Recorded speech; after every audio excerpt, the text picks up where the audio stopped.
News में आपका स्वागत है। मैं आपके साथ आदिल खान और आज हम मौजूद हैं वक्फ बोर्ड के ऑफिस में। जैसा कि आपको पता है, आज से पहले वक्फ बोर्ड के जो भी चेयरमैन आए, इतने एक्शन किसी ने नहीं लिए। लेकिन अभी जो चेयरमैन है डॉक्टर खानू खान बुधवाली जी, उनके कार्यकाल संभालते ही पूरे राजस्थान में हड़कंप मचा हुआ है। जिसने भी वक्फ बोर्ड की संपत्ति पर कब्जा कर रखा था, सबकी नींदें उड़ा के रख दी है डॉक्टर खानू खान जी ने। तमाम सरकार की जितनी भी ज़मीन थी वक्फ बोर्ड की, वो सब खानू खान जी ने वो अतिक्रमण मुक्त करा दी गई है। और जितने भी हो सकती है और भी कार्रवाई वो आगे से आगे करते जा रहे हैं। जिसने भी कब्जा कर रखा है, सबसे कब्जा मुक्ति वो ज़मीनें करा रहे हैं और सरकार के अंडर में दे रहे हैं। सर, जब से आपने कार्यकाल संभाला है, जो वक्फ की संपत्तियों पर जो अतिक्रमणकारी थे उनमें हड़कंप सा मचा हुआ है। कौन कौन सी कार्रवाई की गई और आगे भी क्या कार्रवाई की जाएंगी आपके द्वारा? देखिए, सम्मानीय हमारे मुख्यमंत्री अशोक गहलोत जी ने जब से चेयरमैन बनाया और गवर्नमेंट के द्वारा वक्फ के जो नाजायज़ कब्जेदारी थे, जो राजस्थान के बड़े ज़िले चाहे छोटे ज़िले या नीचे ग्रामीण इकाई तक कहीं ना कहीं वक्फ बोर्ड की लोगों का कब्जा किया हुआ था। और वो कब्जाधारी भूमाफिया लोग भी थे और कुछ पॉलिटिकल और कहीं ना कहीं किसी का ताल्लुक था या कुछ ब्यूरोक्रेट्स थे, जिनसे अलग अलग हिस्सों के अंदर हमने खाली करवाने की कोशिश की और जो बड़ी कार्रवाई भी हुई और उनको तोड़ने का कार्य भी किया गया।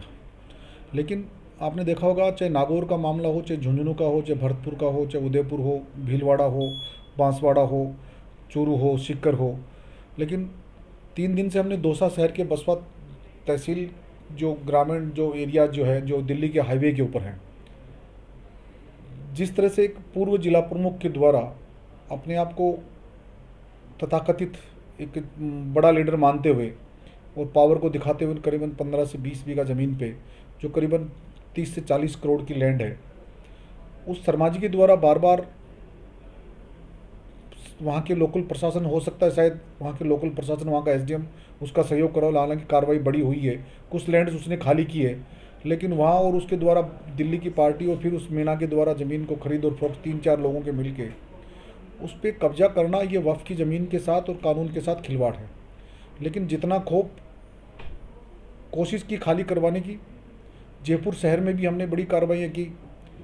आप चमेली वाले मार्केट में ले लो, चाहे इसमें कलन के बाग की बात हो, कुछ बड़े प्रॉपर्टीज़ आज भी जो अच्छे पैसे वाले लोग एमआई रोड पे बैठे हैं, जैसे हमारा गनी ऑटोज़ वाला एमआई रोड पे जो बेकरी, जो विनस बेकरी के पास वाला जो बड़ा, उस पर उस आदमी को ये पूछा जाए क्या वक्फ बोर्ड के आपने आज तक आपने खरीद के ज़मीन पे क्या आपने आज तक किराया जमा कराया?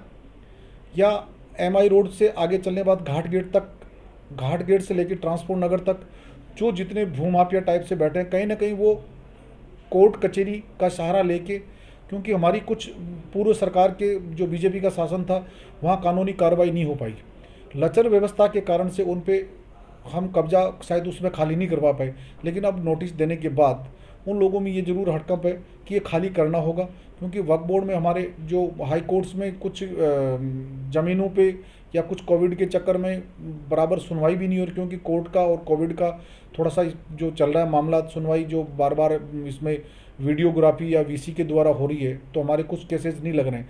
लेकिन ये मैं दावे के साथ कह सकता हूँ बहुत जल्द हमें बड़ी कामयाबी मिलेगी।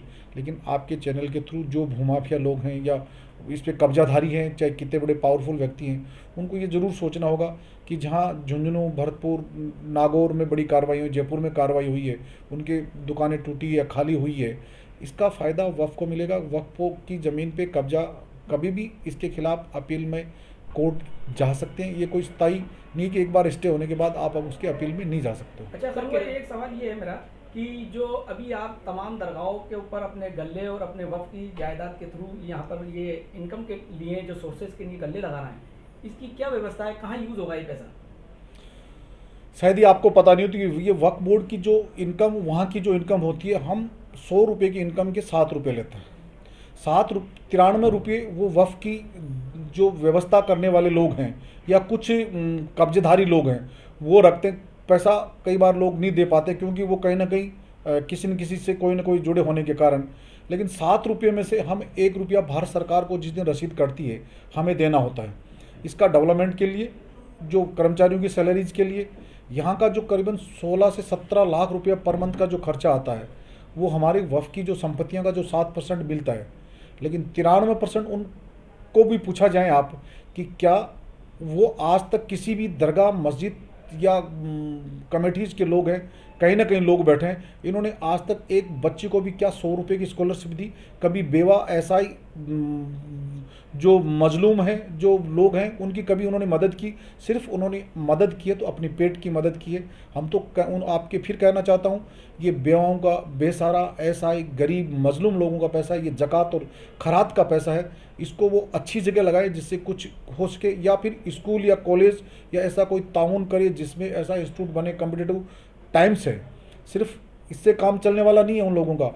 अगर हिसाब नहीं देंगे तो उसके खिलाफ मैं सख्त कार्रवाई करूंगा। अब जैसे रेलवे के बाद सबसे बड़ी संपत्ति जो है इस टाइम जो है वक्फ बोर्ड की ही बताई जाती है। आपकी भी नोटिस में आप कार्यरत हैं, अधिकारी हैं यहाँ पर, तो अब उसके बाद इस संपत्ति का नाजायज तरीके से लोगों ने फायदा उठा रखा है, उसके खिलाफ आपने अभी तक कितने एक्शन लिए? देखिए, जितना शायद मैंने 300 कुछ मैंने जो नोटिस दिए हैं उन पे प्राय जगह कार्रवाई हुई है। और नागौर अभी कलेक्टर साहब जो सोनी साहब हैं, उन्होंने तो पूरे ज़िले की जो एक बैठक करके पूरे प्रशासन को कंप्लीट जो भी इंक्रोचर है वो खाली करवाने की बात की है। कलेक्टर झुंझुनू ने मीटिंग करके जो 54, 54, 55 की जो मकान टूटेंगे 54 से 95 जो कितने बड़ा महल पे बैठा है उसके खिलाफ सख्त कार्रवाई की। कलेक्टर ने कहा कि हम इसके खिलाफ कार्रवाई करेंगे। जयपुर शहर में भी, बयाना भरतपुर में भी, अलवर में भी, नगर भरतपुर में भी, भीलवाड़ा में 3.5 करीब 16 करोड़ की जो ज़मीन खाली करा है, एक हॉस्पिटल बन रही है, 50 बेड की जो हॉस्पिटल बन रही है। चित्तौड़ में ले लो आप, प्रॉपर उदयपुर में ले लो, शहर आपका ये है। आप ऐसा कोई शहर नहीं है जहाँ वक्फ की ये कब्जे आज के नहीं है, ये सालों से कब्जे हैं। झालावाड़ में सबसे बड़े भूमाफिया और पिड़ावा तहसील में एक तथाकथित सेक्रेटरी जो एक मेव नाम का एडवोकेट है, जिसने करीबन 16 से 20 लाख रुपए का वक्फ बोर्ड को नुकसान पहुंचाया है, जिससे क्षतिपूर्ति के लिए अगर वो पैसा, चाहे हम आर्टिकल 72 में उनकी संपत्ति कुड़ करके कलेक्टर साहब के थ्रू उनका पैसा लेंगे, लेकिन संपत्ति तो बड़ी है, लेकिन इसके पास ऐसा कोई जाब्ता नहीं है जिससे वो खाली। लेकिन हमें भी कोर्ट के सहारा और प्रशासन के सहयोग से ही और वहाँ के आम जन का सहयोग हमें ज़्यादा मिला, जिसके कारण से जो ये चीज़ें खाली हो रही है और आम जन के सहयोग के कारण से अभी प्रेजेंट टाइम एक भी नया ऐसा कब्जा नहीं हुआ मेरे कार्यकाल में। यहाँ कई लोगों ने मस्जिद के लिए, कब्रिस्तान के लिए, दुकान, अलग अलग लोगों ने अपनी स्वैच्छिक इच्छा से आके नई और लोगों ने वफ़ की है। वफ़ करने वाला इंसान आखिरत को सोचता है, और जो आखिरत को सोचता है वो इंसान वफ़ की कब्जा नहीं करता। लेकिन दुख इस चीज़ का है, जिस व्यक्ति को ज़कात खाने की आदत हो गई वो कभी कब्जा छोड़ने के लिए कहीं ना कहीं जब आप उसके खिलाफ कार्रवाई करोगे तो आपके ऊपर वो मन घड़त आरोप प्रत्यारोप लगता है, या फिर भूमाफियाओं के कुछ दलाल होते हैं वो जिनको रोजी रोटी देते हैं तो सोशल मीडिया में गलत अफवाहें फैलाते हैं, जिसको वक्फ बोर्ड को हो चाहे देवस्थान को हो इसको बड़ा नुकसान हुआ है। तो कब्जाधारियों से नुकसान हुआ है, किराएदार से कभी नुकसान नहीं हुआ। वक्फ की संपत्ति पर औने पौने दाम देकर किराया चुकाकर काबिज थे, आपने उनका किराया बढ़ाया। जिन लोगों ने सबलेट की हुई थी संपत्तियां उन पर भी आपने कार्रवाई की, किराया समिति की ओपन मीटिंग की, और भी क्या क्या रिफॉर्म्स हैं? देखिए, वक्फ बोर्ड की बाकायदा जिसके जो 4 मेंबर्स जो वक्फ बोर्ड के मेंबर है, सीईओज या हमारे जो आरएस अधिकारी या हमारे जो चारों मेंबर हैं, हमने बैठ के मीडिया को बिल्कुल ओपन ट्रायल में, अगर मीडिया साथ बैठे वो देखें करें। सेंट्रल CWC सेंट्रल वक्फ कमेटी का एक नियम है, नियम के तहत वन टाइम जो अगर सबलेटी होता है उसको 120 गुना देना होता है जो DLC का जो किराया बनता है।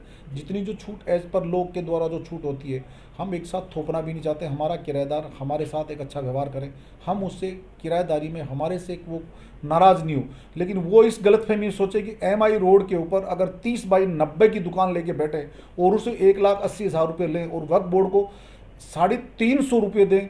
कुछ सरमाएदार लोग 10-12 ऐसे जयपुर के जो लोग हैं रोज़ माइक पकड़ के भाषण देते हैं और समाज की रहनुमाई करते हैं। मुझे शर्म आती है उन रहनुमाओं को जो वक्फ की ज़कात के पैसे से अपने घर, बीवी और बच्चों को खिलाते हैं। उनको सोचना चाहिए रात को ईसा या फजर के समय कि मेरे से क्या गुनाह हुआ जो मैं जब ज़कात खरात देने वाला इंसान जो वक्फ करने वाला नहीं रहा तो क्या खाने वाला रहेगा, उसको एक बार ज़रूर सोचना चाहिए। बहुत बहुत धन्यवाद।